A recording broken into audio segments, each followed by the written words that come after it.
Greetings and salutations, Dota fans. Welcome to this return broadcast, what I hope is going to be a much more stable broadcast than yesterday. Not going to get into that. It was not a pleasant day for me, but hopefully everything should be lying down and should be nice and safe. Here today, this is going to be a From Replay cast of Kaipi taking on Fnatic. Now, these two teams squaring off a very interesting matchup for a number of reasons. Let's begin with Fnatic. Fnatic enters play today, a team that was on top of the world in the late months of winter, but which has been struggling a lot in the early months of spring. One of the most consistently dominant teams on the planet from January through March. They now find themselves on the ugly side of 500, sporting an unimpressive 6-8 record through April. For all of their struggles over the last 30 days, though, Fnatic is a team that is often a victim of their own success. Part of the reason they find themselves on losing streaks like this is because they're always in the playoffs of every single event they enter, taking on teams in long stretches. Such has been the case for the last couple of weeks when they found themselves in the postseason of the raid called D2L, EMS1, Star Series Season 4, all, again, just in the last 3 weeks. Their recent numbers don't look great, but when you look at their actual finishing positions in overall events, they're still one of the most consistently impressive teams in the West, and they'll be looking to add a G1 postseason appearance to their spring resume if they can get past Kaipi today. Now, Kaipi is a team with a lot of hype around them, and justifiably so. Since the addition of Eternal Envy, they've been on an absolute tear and have become arguably the fastest rising star in Western Dota. They've played 19 times so far this month and have gone 13-6 across April, which is even more impressive when you look at the list of teams they've beaten recently. Liquid, Empire, QPad, and Evil Geniuses all in the last week alone. They're arguably the highest profile unsponsored team in the scene right now, and today they have a perfect opportunity to continue turning heads and dropping jaws as they look to prove they deserve a seat at the table with the big boys of Dota. Now, Kaipi did knock out Empire, and this was, of course, before Empire started going through their roster problems. That's a team that I think we're all keeping an eye on. I really hate to see what had happened to Empire, but again, that's the sort of thing that whenever you have roster shifts, it can oftentimes just slowly reach a boiling point, and you end up having an excellent team disband, or in the case of Empire, more or less just completely splinter itself in half. So, but at the same time, you have the situation where Kaipi adding Eternal Envy after the well-documented falling out that was there between No Tidehunter, now known as Alliance, and Eternal Envy, and really EE has done a great job of giving Kaipi exactly what they needed, a little bit more leadership. I mean, and again, I don't know Kaipi that well. I've broadcasted them a few times, but up until the last week or two, I hadn't really paid a lot of attention to them. I just hadn't seen them play a lot, at least firsthand. And seeing them now, they just seem like a much more directed team. One of the terms I often use whenever I talk about play styles is deliberate. They play deliberate Dota, especially in comparison to where they were, 6 months ago, which is honestly probably the last time that I broadcasted them live and in person. So the way they play tends to be now with a very set and executable plan. They tend to set themselves small goals on the way to a bigger goal. And when you can take a play style like that, the problem with a play style like that is if you're knocked out of your rhythm early, it's really hard to recover and get things back on track. But if you're able to just take it bit by bit, piece by piece, 5 and 10 minute chunk by 5 and 10 minute chunk, you can get wins against these big teams. And again, that's become a calling card of Kaipi. They've just hung so many upsets on so many squads. So taking a look at where we are with the ban and the pick phase right now. And I'm going to hope, am I dropping again? I just had a disconnect notice, actually. I think we're going to be all right. Excellent. Okay. That was just a side program, it would seem. So sorry about that brief interruption, guys. I just saw something pop up that one of the programs I have running in the background disconnected for a second. So hopefully that's not going to affect the broadcast here.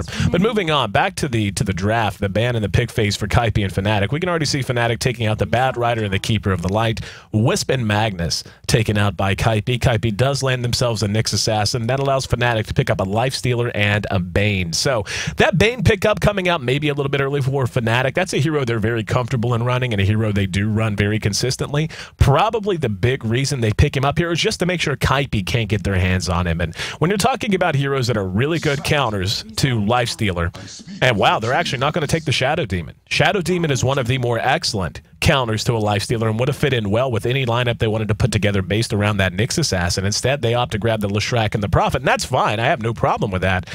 But Bane and Shadow Demon, arguably the two most potent counters to a Lifestealer. And to get that Prophet and that Leshrac, they had to give away a Druid and a Bane. That is actually pretty startling. Druid and Lifestealer, I feel like, in terms of carries that have mid, that are mostly loaded up with mid and late game carry potential, those two heroes might have more synergy than any other two carries in the entire game, at least based on what I've seen out of most teams and the way they handle them. What makes those heroes work so well together is the built-in flexibility and versatility you have in your laning phase, and the fact that they really relieve a lot of pressure off of each other as well. When you have a Lifestealer, it's very, very easy to offensively tri-lane and just build a tri-lane around him. He's one of the more effective offensive tri-laners just because Rage in the early stage just makes it so hard to kill him even when his health pool is relatively low and he doesn't have a lot of items.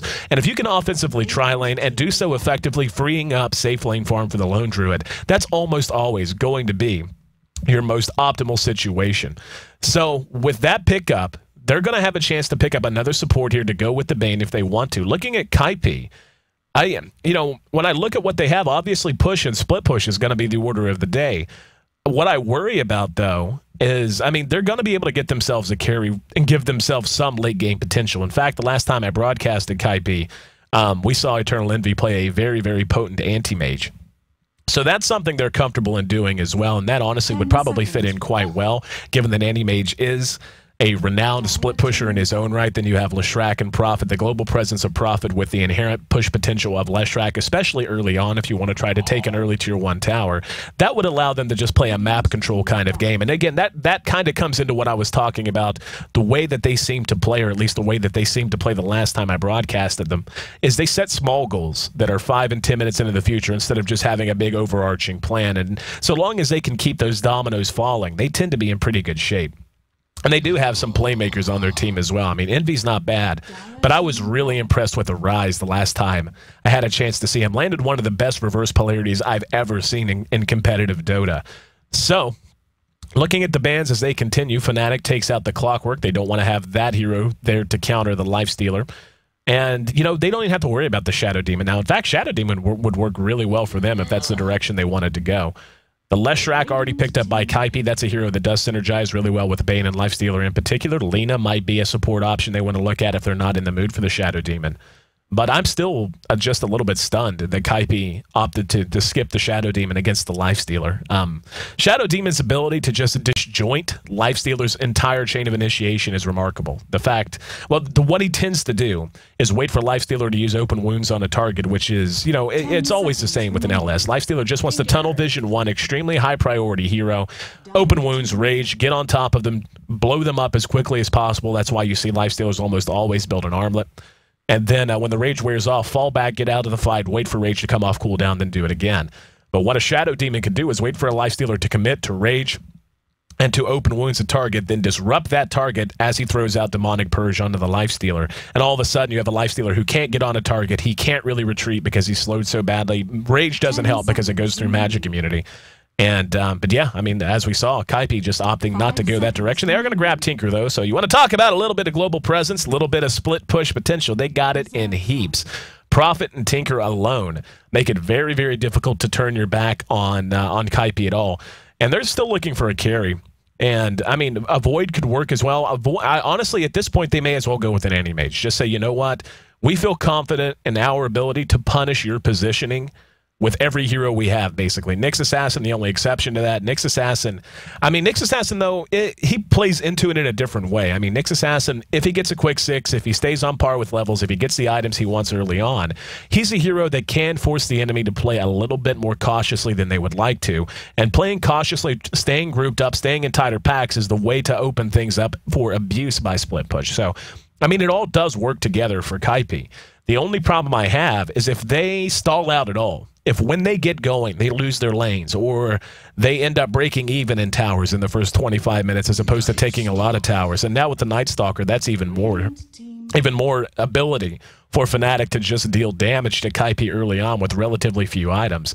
Kaipi can't afford to run out of momentum at all. If Tinker's slow to his bots, if Nature's Prophet is slow to whatever his item build is going to be, but more, it's going to be a lot more about the map control than it is anything else.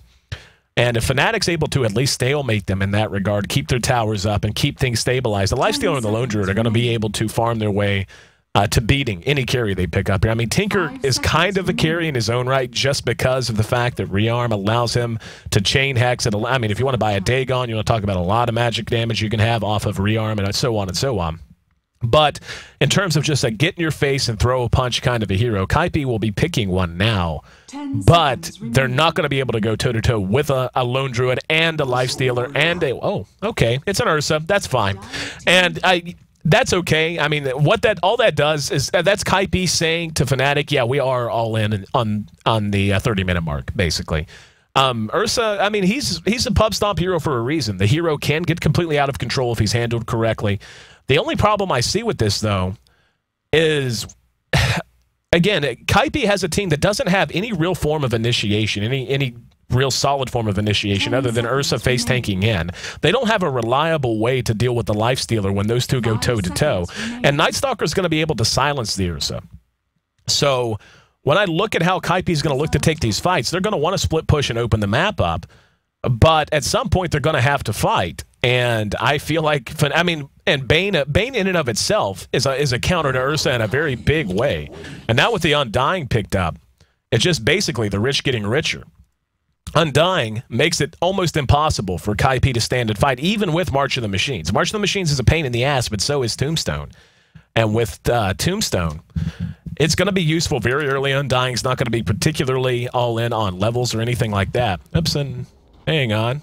That's not me controlling the camera. There we go. It's the first time I've ever casted from a replay, actually, so hopefully there aren't too many other issues I didn't think to plan for. But back to the Bane. The Enfeeble off of Bane in and of itself is a gigantic counter to Ursa because it is not removed with magic immunity. So even if Ursa rushes a BKB, if Fnatic's able to get the jump on the Ursa, he's going to be enfeebled, and he's basically Ursa can't do everything. Is the way to put the problem that I see for Kaipi into words. He can build survivability and magic immunity with the BKB, but then he's not building damage, which he needs. He can build damage, but then he won't have a BKB. Then he won't have cutesy items like a Shadow Blade if they want to go that way, a Blink Dagger, so on and so forth. And they have a lot of options in how they can look to build the Ursa. But he really needs to kind of be good at everything just because they don't have a Magnus, they don't have a real good initiation from a Puck or anything like that. And most of the initiation is going to be Ursa just rushing in, Tinker hopefully throwing down March of the Machines, and then Kaipi hoping they just have a positioning advantage over Fnatic. And the way Fnatic can deal with that is just to go, you know what, we've got a lot of damage. And I do mean they have an immense amount of mid-game damage. You're going to have your Night Stalker almost certainly in mid. Yep, Hani's going to be handling it there. The Lone Druid is going to be doing his own thing. He will have the solo safe lane. Yeah, this is exactly what I predicted out of Fnatic, was building an offensive tri-lane around Era's Lifestealer.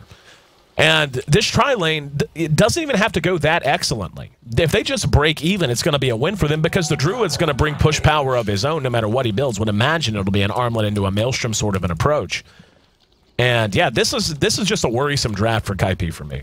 They have a lot of things that can go well for them. But anytime you're in a situation where the lanes are a little chancy for you, I mean, Tinker versus Night Stalker, he should do fine here. It's not going to be the biggest deal in the world. Druid versus the Prophet, Druid should win this. And but you know, Ursa's lane presence is not that impressive early on. He really needs a couple of items up to feel that scary. Phase boots among them, just the ability to get on someone and stay on someone, pretty necessary. They do have a nice combination though, with the Nyx and the Leshrac. If they're able to lead off with an Impale, follow it up with the Split Earth, and then allow Ursa to close the gap and get an Earthshock off.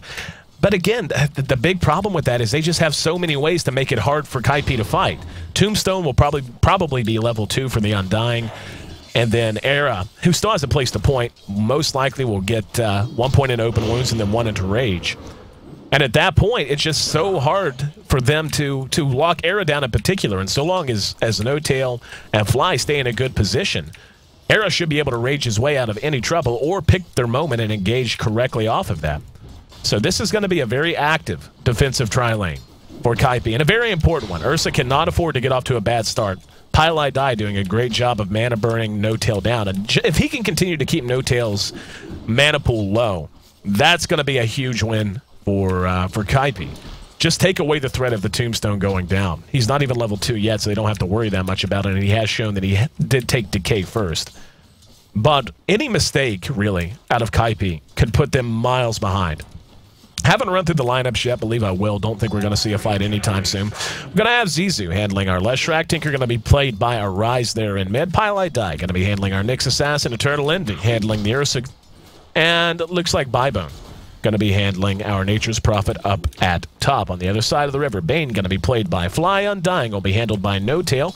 Era, as expected, farming up the Lifestealer. Lone Druid played by Trixie. And in mid, going to be Hani on the Night Stalker. Now, you know, another problem that is worth mentioning is depending on what the Night Stalker wants to do. Does he want to spend his first night farming and just look to hit a nice stride in the mid game, or does he want to get very active?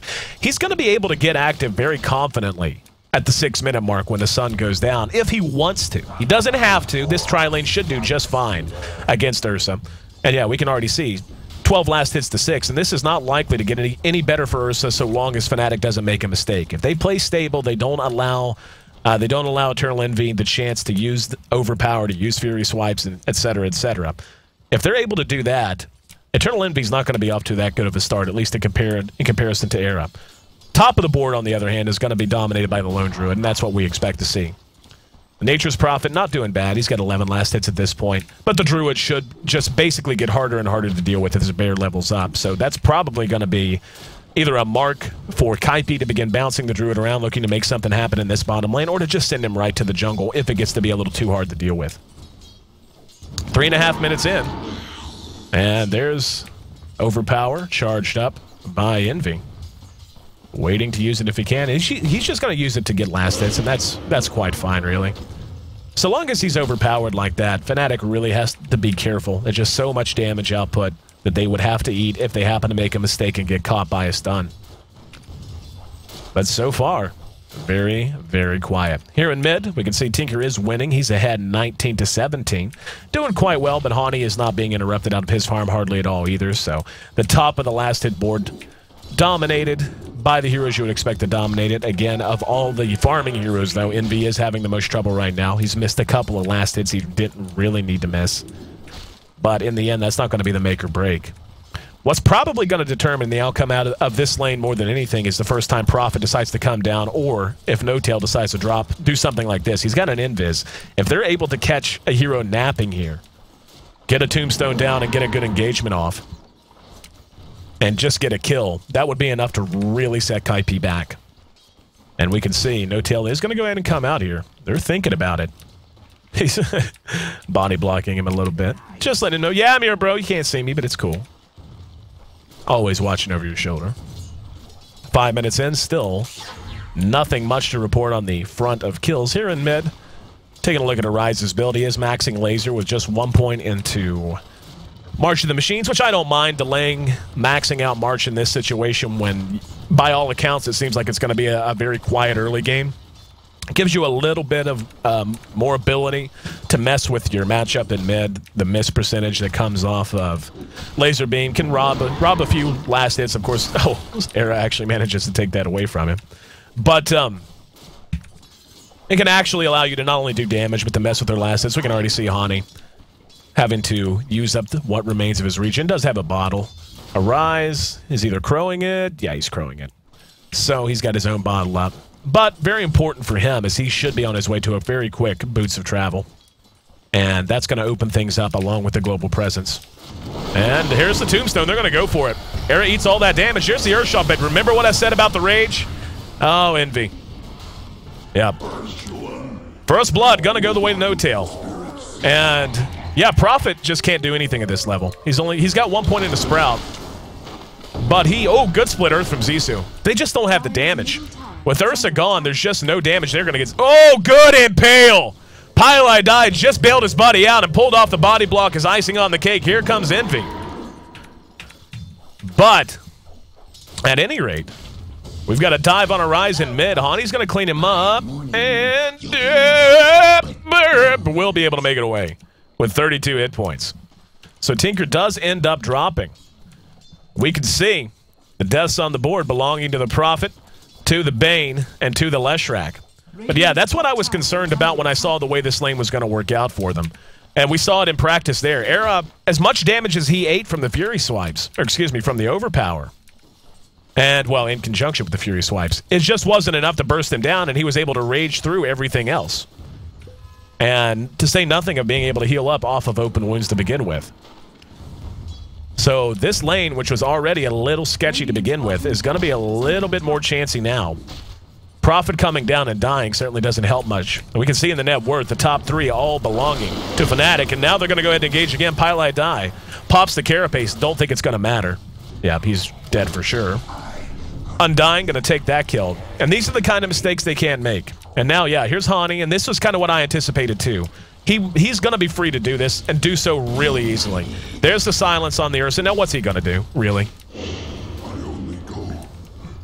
This draft out of Kaipi, and, you know, I talked about it during the draft phase.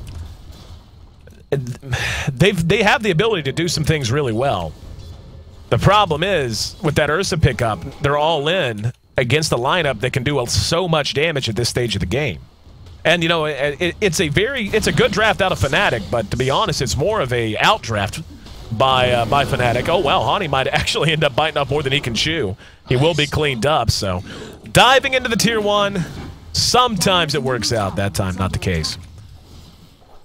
But already, we can see, and the Ursa is really the one that's hurting right now. That's what's worth mentioning more than anything. He's at 22 last hits. He's got less than the Night Stalker, who's been spending time bouncing around now. Ursa has to have his items. He just has to. And, you know, he's almost level 6, which will help a bit. But yeah, I mean, he's still not even on phase boots. He needs 300 more gold until he's able to pick up his other claws of attack. Nyx Assassin denies the top Tier 1 in the meantime, so at the very least they get a win there, or at least as good of a win as they can. Era already has an Orb of Venom sitting on phase boots and a Helm of the Iron Will, a Helm of Iron Will, I should say, on his way to an armlet. So he's definitely won this lane here in mid. Tinker's done well so far, but again, Soul Ring, yeah, he's going to be about 1,300 gold away from his boots of travel. Arise is just going to have to accomplish a lot once he's able to start bouncing around. He's going to have to really do what he can to set Fnatic back and keep them from feeling like they can play as aggressive as they are. No tail there with Fly. That's a no man's land. They don't get spotted out. Lucky for them. A lot of manpower, a lot of personnel from Kaipi there in that mid lane. In the meantime, Era just continues to farm it up and is quite comfortable. Now we're going to have No Tail caught out. They do manage to clean him up. Here comes Hani. Carapace does buy him some time. Here comes Ursa. Ursa, oh, good nightmare from Fly. They will be able to clean up the Nyx. And Hani going to go north while Bane goes south. And they're going to re-engage right on the Zizu. There's the silence. Earthshock's there. They're doing the damage, but with Era there to clean it up. Now the open wounds. Envy going to try to get away. Nope, never mind. Stun on Void right off of cooldown. And I even talked about this during the draft as well. Bane, I mean, picking an Ursa into a Bane is so chancy. It's not even the Enfeeble that's hurting him right now. Just good nightmares. The ability for him to kite that hero out. And Fnatic is kind of just running over Kaipi at the moment, to be perfectly honest about it. Now we're going to see Hani take on his first passenger. And Arise likely to be the target. He's going to spin March of the Machines. That should be enough to maybe make him think twice about it. They are under cover of an Invis. Oh, Zissou. That's unfortunate. That's a killing spree for Era. We're only 10 minutes into this game. And the Tombstone's going to go down immediately. They're going to look to push off of this.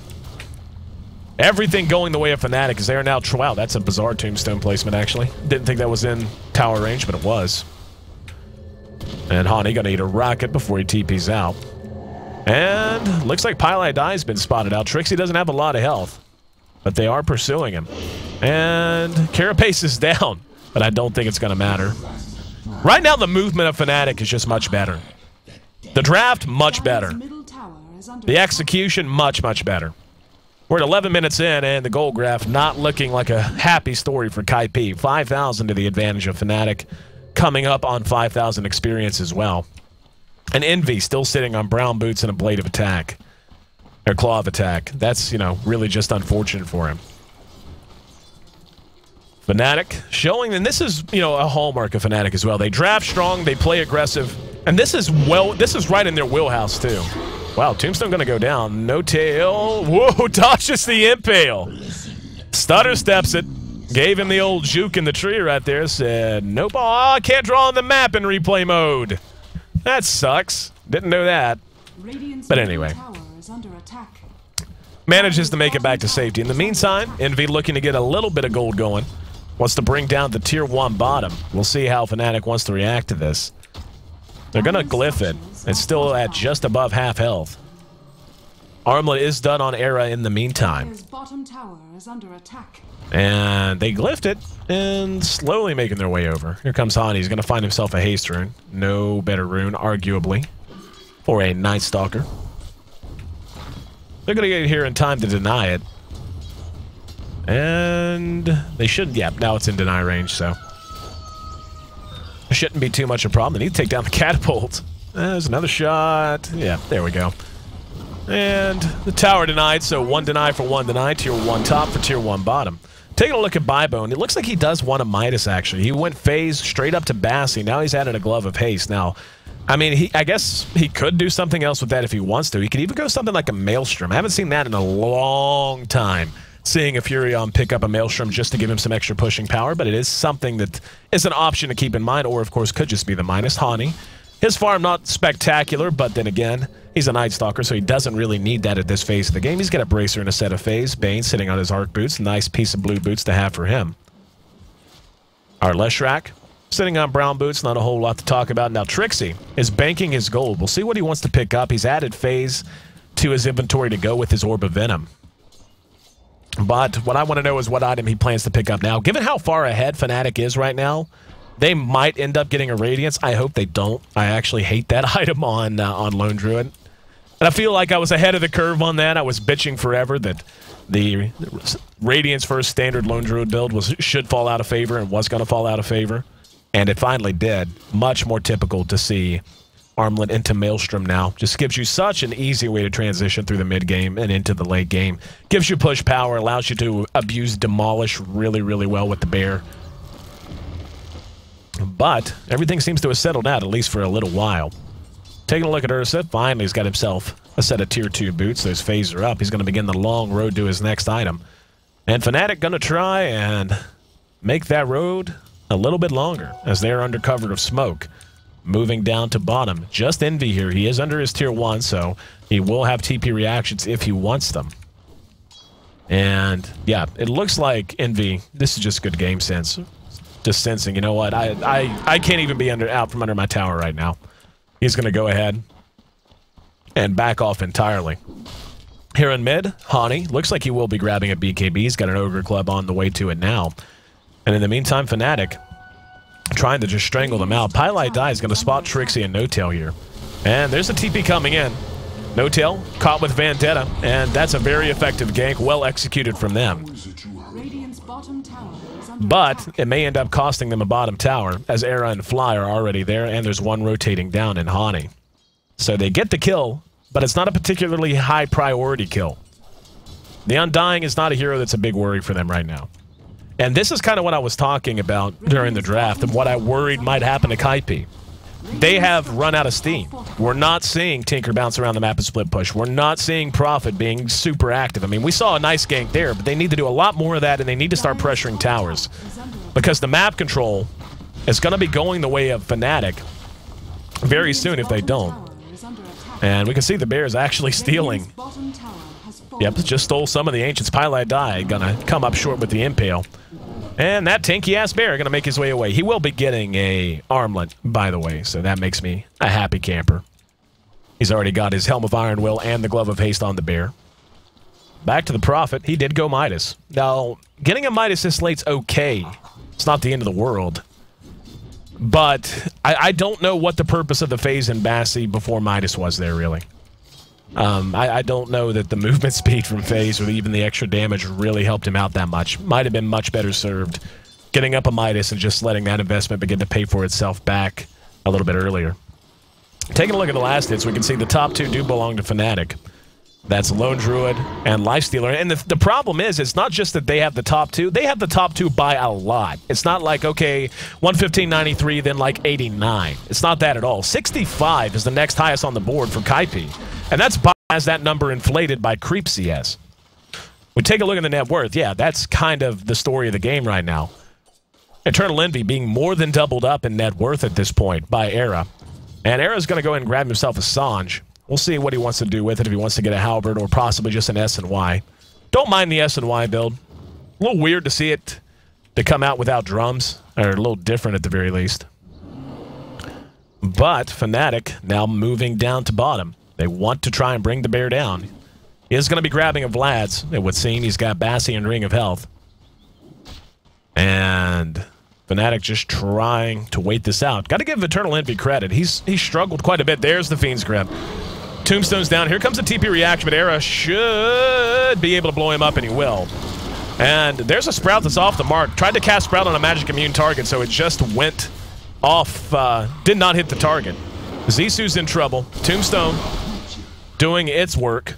And we're going to see the rest of KP have to pull all the way back. Great Tombstone placement that time by No-Tail. Had a bit of a weird placement in mid. That time, though, got it down right where it needed to be. And in the meantime, we can see Trixie putting that bear to work. As the tier 1 mid will drop without contestation. Is that a word, contestation? Without being contested. How about we say it like you actually understand this language? BKB almost done now on Hani. He's about 500 gold out from it. Very important item for him, especially when you look at the team. And again, this was my concern coming in. KP just can't fight unless they just flat out catch Fnatic sleeping. They just can't fight. Sprout doesn't matter. The Ursa is not matching up well against Bane and the Lifestealer. We haven't even seen Druid involved in most of this, by the way. This has mostly just been Bane Undying, the Night Stalker, and Lifestealer getting all the work done. You can't help but feel like it would have made a lot more sense for KP to have just said, you know what, let's just pick an anti-mage, let's try to split push, and then we'll try to hit a timing window in the mid-game. This is going to help them a bit, though. They're going to end up losing Roche for free, and Trixie will pick up that Aegis. But they're not even going to get the tower, or if they do, it'll be denied. And both of them able to make it away. Nope, never mind. Tower does drop, so at the very least they get a tower in exchange for Roshan. Not the worst situation in the world. We're just south of 20 minutes in. Era, uses Infest. Is able to get himself out of trouble. There we go. Pops out. Use the wand charges. There's his armlet. Alright, so he should be fine. And we saw Prophet thinking about it. Thought about coming in to try and get a kill. Probably thought better of it, and wisely so, given he had a lot of help around in No-Tail and Fly. But anyway, just south of 20, the goal graph continues to be all Fnatic all the time. Somewhere between 7,500 and 10,000 their advantage. The experience graph just north of 10,000. And, you know, looking at Kaipi's lineup, I just don't know what they can transition to now. The bear is sufficiently big that he can either start to fight or he can just push by himself. And Fnatic's honestly so far ahead, they can take 4 on 5 fights and probably win them. And this is where I look at this Furion and go, okay, so you didn't build a Midas early, you built it late. Wouldn't that gold have been much better spent towards a mech? Wouldn't that gold have been much better spent towards an Orchid even? To try and deal with the Lifestealer, or try to deal with the Bane, try to deal with the Undying if you can catch him out before he drops a Tombstone. And I don't see this game going long enough for that Midas to really put itself to use. Tinker, pretty barren in the cupboard department as well. And how often do you see that? I mean, Tinker should start to rise up the net worth tab pretty quickly most of the time. But he's actually below the Ursa, and Ursa's more than doubled up by 2 heroes on the board right now. So when you look at Kaipi's lineup, they just have to... They have to put on pressure, but they're so far behind they can't afford to, because Fnatic can honestly just go, oh, you want to take a tier 2? And yeah, Bybone just dies flat out. Even if they take a tier 2, Fnatic just go, that's fine, we'll push to Rax, because you're going to have to come back and try to fight us at some point. If we have all 5 together, you can't fight us right now. So they managed to get a kill on Bybone, and it looks like Fnatic's just going to be methodical about this. I'm actually a little surprised they're not spending more time in the enemy's jungle. They're not spending more time trying to dive towers like they honestly could be. They're just getting their farm. They're just taking their time and trying to stay safe. See Arise doing what he can to pick up what farm he can and split push. But yeah, this is kind of what I expect. Fnatic so far ahead, there's no reason for them not to just siege this tower and just methodically siege every tier 2 off the board. Just let the bear tank through this. Trixie's actually up front eating a lot of this too. And there's no way they can contest this. And they don't have the push power right now to do much except threaten a tier 2. And Fnatic is actually hanging back right now. They haven't reacted to the top yet. And we'll see how they want to handle it. Looks like it's actually going to be a Necro book by Bybone. That's a little bizarre. This item build just doesn't make a ton of sense to me. I mean, Necro book's great, especially if you have a push-oriented lineup, but you've lost map control. You don't have the ability to reliably bounce around that much right now. Tinker's still way low, still just 1,300 gold in the bank. And Fnatic can honestly, yeah, we're going to see Fly engaged upon. And he should be blown up. No Tail drops down the tombstone. They've got 4 here. There's another miss on the Sprout, though. They do manage to bring down the tombstone, but now with Hani pursuing even through the March of the Machines. Impale, well done. Good shot there, Pilei. No Tail still right on top of him. Here comes Hani. And Carapace up. Not going to matter. Silenced out now. And yeah, he'll be cleaned up. So all told, they end up going 1 for 1. This has freed things up for Bybone at the very least. They are trying to split push a bit now.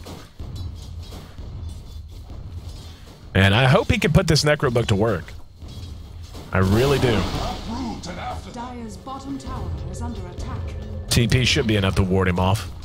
Bane there, yeah, Bybone just gonna bail. Taking a look at poor Ursa, who has been rather hungry all game. He does have his Vlad's up, 1,400 gold in the bank as well. The question becomes, what's he going to grab next? Is he going to get a Shadow Blade? Is he going to get a BKB? Honestly, BKB just doesn't do a whole lot for him. I mean, he's going to be able to be Fiend's Grip through Magic Immunity. He can't purge off Enfeeble if Bane gets that off first. So he may just go flat out damage and just bank on the fact that his team can execute in terms of split push and in terms of engagement. Tinker picks up a Blink Dagger first. And getting up a mobility item, perfectly fine with that. Hani, with his Passenger, he's got his BKB of his own. Now he's going to move down. And Arise going to go ahead. Spam out the March of the Machines. Looks like this could be bad for Envy. Oh, he actually turned south. So Hani, given the old look around, they will spot each other now. And there's the Void, there's the Infest out, and yeah, Envy dead. He did pick up an Ogre Club, so he will be getting the BKB. But again, I don't really know what the BKB... I mean, Magic Immunity... Oh, good route. Bybone should be able to make it away, though, and he will. But, again, I'm just not entirely sure that that investment has any chance to really get them back into this. I'd just about prefer he pick up a Shadow Blade and just look to blow someone up immediately in every fight. Because Bane, I mean, Fly plays a good Bane. He's not going to be out of position most of the time. He's going to be ready to throw out the Fiend's Grip at any given moment.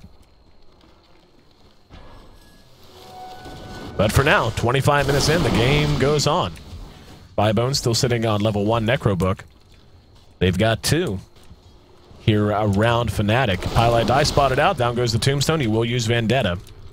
And I don't think they have any detection. They don't, so they should be safe. Bybone able to make it away as well. I'm actually beginning to feel like Fnatic's playing a little too passive.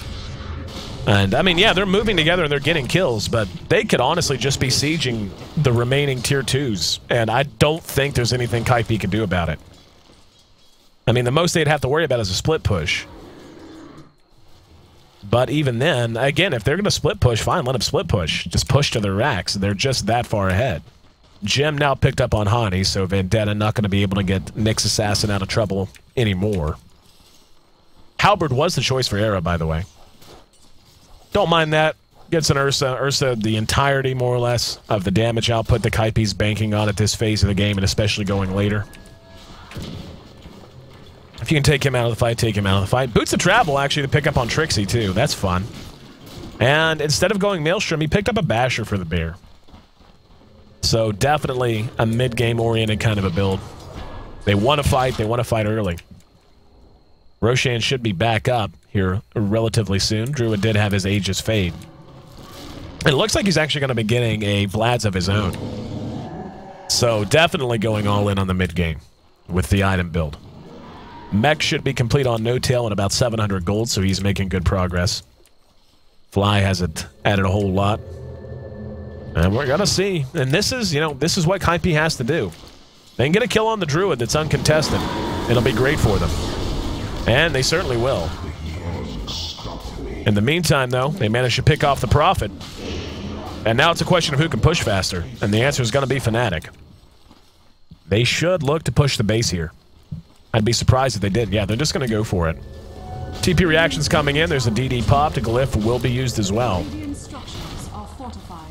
And they did react all except one. Ursa did manage to get the top towers, so Kaipi doing a good job there. That's going to be the BKB done for Eternal Envy. We'll see if he can put it to use. Looks like Fnatic might just go ahead and decide to turtle out another Roche. It's going to be 60 seconds before the big boys back up. Perhaps one more age is what they're looking for to give them the push potential they really want. Take a look at the gold graph. 10,000, about where things have leveled off in terms of gold. 14,000 in terms of experience. And we're just 28 minutes in, so I mean, it's not the most... Oh, very good Fiend's Grip from Fly. Gonna catch Bybone. And he'll be cleaned up again. Bybone has not had the best game in history. He's sitting at 0-4-5 right now. 6-0 on Era. 5-1 on Hani. 3-1 on our Druid. And back to the net worth tab. Top 3 net worth all belonging to Fnatic right now. It's actually, never mind. Night Stalker picked up the Vlads. Oh. Okay. I'm going to guess that's a mistake. I was going to say, what the hell was Trixie building? But yeah, you know what? It's K. We got 2 Vlads. We like Vladimir so much. We just want to support the fact that he's making such great offerings that we want to take 2. We just want to buy 2. Maybe they'll give 1 away as a Christmas gift. We'll see. But anyway, Kaipi still being tripled up by Fnatic. It's 18-6. And we are just south of 30 minutes into this game. Fnatic gonna be looking to put a cherry on it sometime soon. Level 3 Necro Book is done for Bybone, so he's been doing what work he can. With Roche back up, though, they're gonna go ahead and move on into the pit. And it looks like they do manage to pick off Trixie again. So, I mean, Kaipi, I feel like, is doing about as much as they can. You know, I talked about the fact they had to try and get some picks. They had to try and do what they can to open this map up. They just waited too long to do it. Or that's probably not even accurate. They just got behind a little too quickly. And by the time that they started to do it, it's just not enough to allow them to make up the difference. Roshan gonna go the way of Fnatic once again. And I would be surprised if Fnatic didn't just begin to push the base now. And this is, I honestly think they are making a bit of a mistake playing as passively as they have been. But this is the way you let teams back into a match. You know, don't let this be a game. Run away with this like you should. Basher done on the Lifestealer now as well. Mech done on No Tail. Gonna guess the recipe's on his way to him. Pile Die is undercover of Vendetta. And they're gonna go ahead and spend it. No Tail's gonna be there. There's Fly. Nightmare's 1. They will clean 1 up. And they're just gonna bail out now. Level 3 Necro Creeps leading the charge. They're gonna go for the kill on the tower. Oh, good deny from Era. Very good deny from Era. They're going to eat some damage because of it.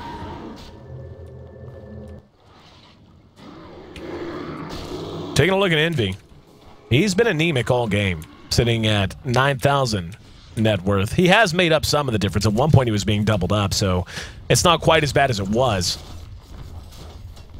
But when you're talking pure late game potential, you don't want to see this game go past 40 if you're Kaipi. And I don't know that they can win in 9 minutes. Lifestealer, Lone Druid, Bane. Those 3 heroes are just going to shut you down. Especially with all the Bashers. I mean, that's the purpose for the pickups. And why Trixie picks up a Basher instead of a Maelstrom. Is just to have the ability to put the bear on the Ursa, hope for a root, hope for a bash. And know for sure. And same thing with Era. It's like, okay, if he's going to get on me, I'm at least going to give myself an out. I'm going to give myself the ability to take him out of his steamroll formation. But anyway, Night Stalker, 3,000 gold in the bank, is yet to spend it on anything else. He's got a Bracer of Vlads.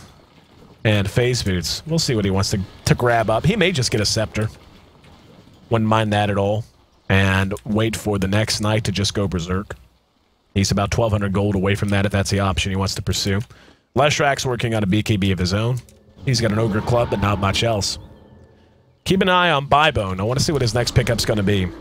Honestly, at this point, the only real viable choice, I believe, is going to be a Scythe of Ice. They have to do something to get at least one of these heroes of Fnatic out of the fight. They have to have some way to take them out entirely. I mean, they've got okay methods-ish. They've got the miss percentage that comes with Laser from Tinker. They have the ability to blow one up with Nyx Assassin combined with Ursa and so on. But as these heroes tank up, that's going to be much harder and harder to do. 1,400 gold on our Druid, and we can see Fnatic is under cover of smoke now, looking for a target. And Pieliedie hanging out near the side shop. Arise, bottling himself up. He is going to go ahead and blink back. And the smoke will be popped, so the jig is up. Pieliedie still hanging around for the moment. Bybone is going to be getting that Scythe. He got the ultimate orb. But yeah, I mean, and that's no surprise. I don't know, man. I'm just not convinced that the Necro Book and the Phase Boots before Midas have been worth it at all for him. I just haven't felt a huge influence from him. And I think that's reflected in the scoreboard, sitting at 0, 4, and 6. He just has not contributed a whole lot. I mean, well, I guess, in fairness, he has been a part of 6 of the 8 kills that Kaipi has had. But the split push, for the most part, has been okay, but not the best. But we'll have to wait and see. Fnatic has been dancing around the map for a while now, and can only imagine they're waiting on second night, or third, fourth night, whatever night it is. Coming up right now. Yep, we can see it does dawn.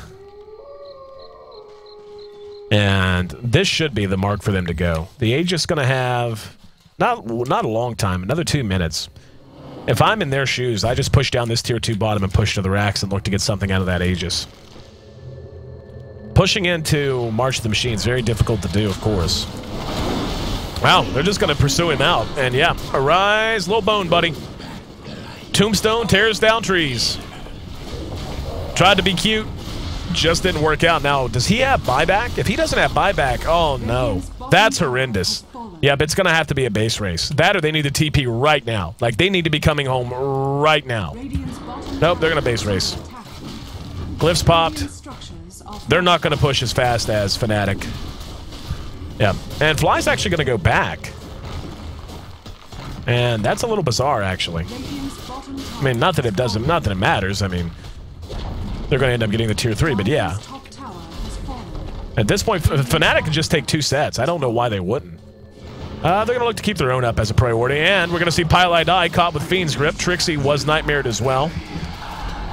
And the Rax does drop, so the Treant's doing their work.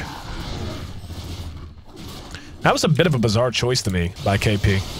Or, excuse me, by Fnatic. They could have taken that mid set of Rax easily.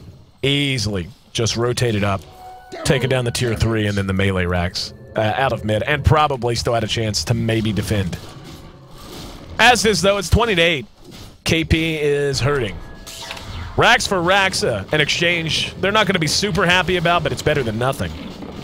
Still just about 10,000 gold separating the teams. The experience near 16,000, 15,000, somewhere in that range.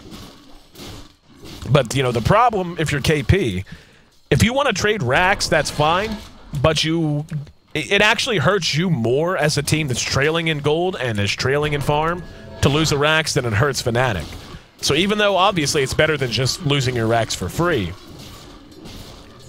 it's still not a win for you.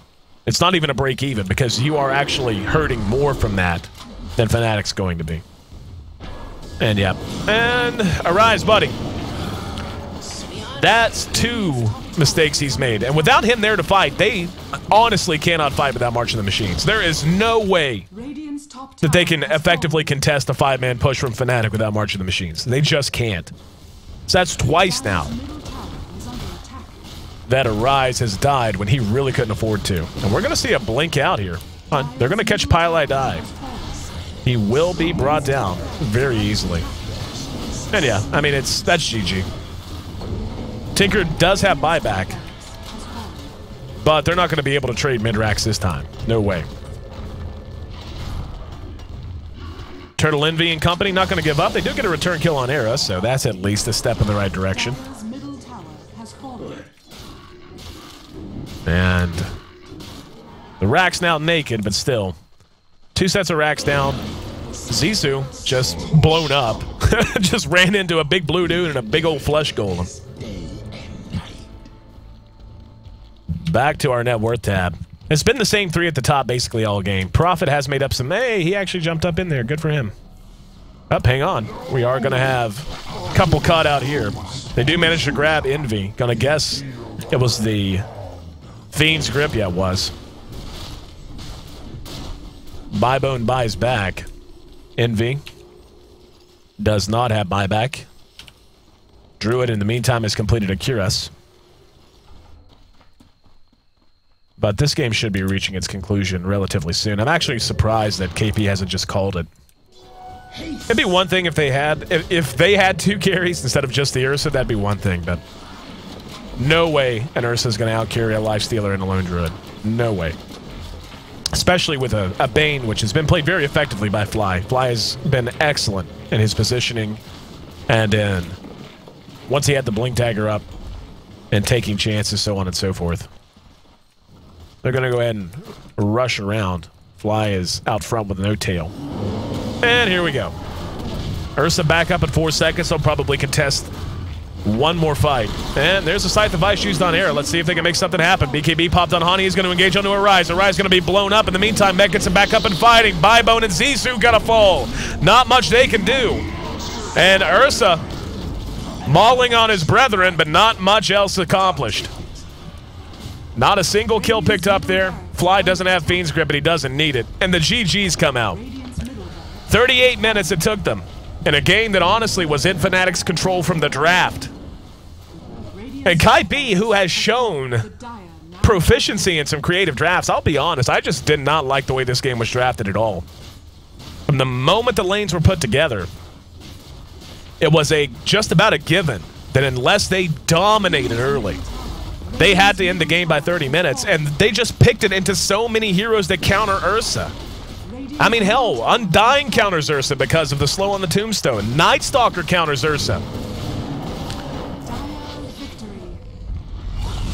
And as it stands, 39 minutes, 27 seconds, the official game time. The final kill score, 9-28. Game number 1 goes the way of